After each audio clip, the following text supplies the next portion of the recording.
Hi y'all, it's Liz, the Wednesday host for Subsweek on the Pagan Perspective.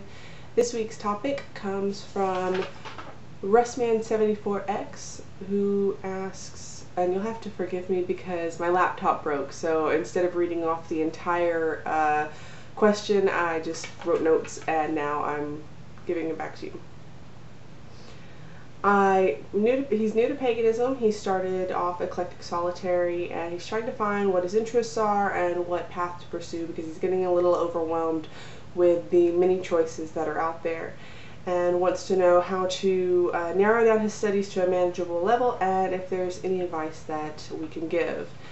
And actually I have to say that I know exactly where you're coming from. I am very knowledge-based in my practice. I like to acquire information, and acquiring information is very, very important, but it doesn't mean anything without the practice. I mean, for example, this is my, this is my Book of Shadows that I had when I was first starting out with paganism, when I was just printing a whole bunch of stuff off the internet and finding what information I could and just throwing it into a book without a whole lot of thought behind what it meant to me.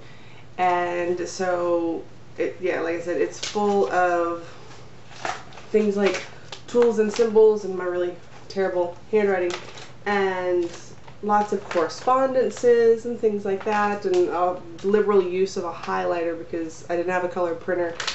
But you know what's not in here? Very many spells or rituals that I did. No reaching out to the goddess on any consistent kind of level. It's just a whole lot of information dump right into book form. And so that was a big gap in my practice until I really stopped and thought, hold on, it's not all about acquiring knowledge. Some of it is actual practical application in the real world, and some of it is spiritual application. You do have options about how to find which path is right for you, how to narrow down narrow down your studies, and how to do all those things, but I would say that the first thing you need to do, it sounds like you've already got a fairly good background. I mean, you know, it sounds like you know enough to know the basics. So what I would first recommend, I would start off by, doing divination and meditation to find out if it's the time now to really focus your path, to really narrow it down. And then I would do, if the cards look good and if everything seemed right, then I would do a ritual to find out where you should go and to see if there would be any guides that could help you along the way. Because it's so easy to forget that our religion is a practice-based religion. It's a doing religion. Learning is so much fun, and learning is, and especially with all of the different options that are out there, the different paths that can be taken, you can absolutely get caught up in, oh, this looks interesting, and oh, I can see where they're coming from, and things like that, and oh, I want to learn more about this. But you also need to take a step back from that and say, okay, what have I learned so far? What do I need to do to find my path and walk it?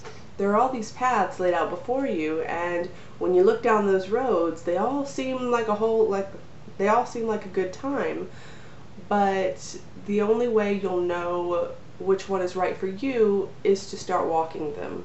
You need to get experience. You need to take what you've learned so far and use that information to help you along your path. It's not just about acquiring the information, it's about using it.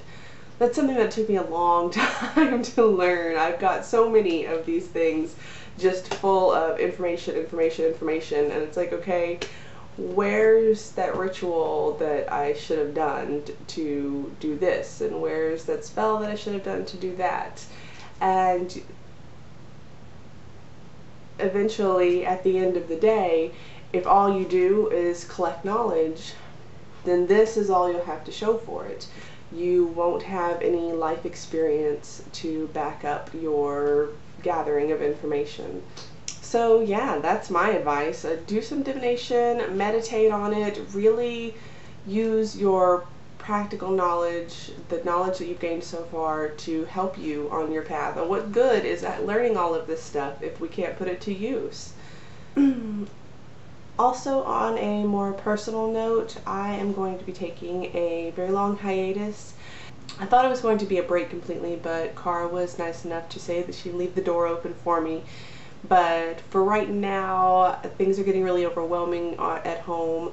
I'm going to be starting up classes in school really soon and working at my job full time. And I have a 2.5-year-old, and my husband is going into surgery on Friday. So things are being really, really crazy right now, and I just need to take some steps back and stop putting so much on my plate at once, because I have a tendency of jumping in with both feet, and I will keep going until I drown, and I'm really trying to not do that anymore. So I am going to be stepping down for a while, definitely until summer, just until I have a handle on this whole school thing, and I hope to be able to come back if y'all haven't found someone to take my place. So until then, I hope y'all have a fantastic new year and a really awesome rest of the week and a beautiful rest of the day and all that fun stuff, and I will see y'all later. Bye.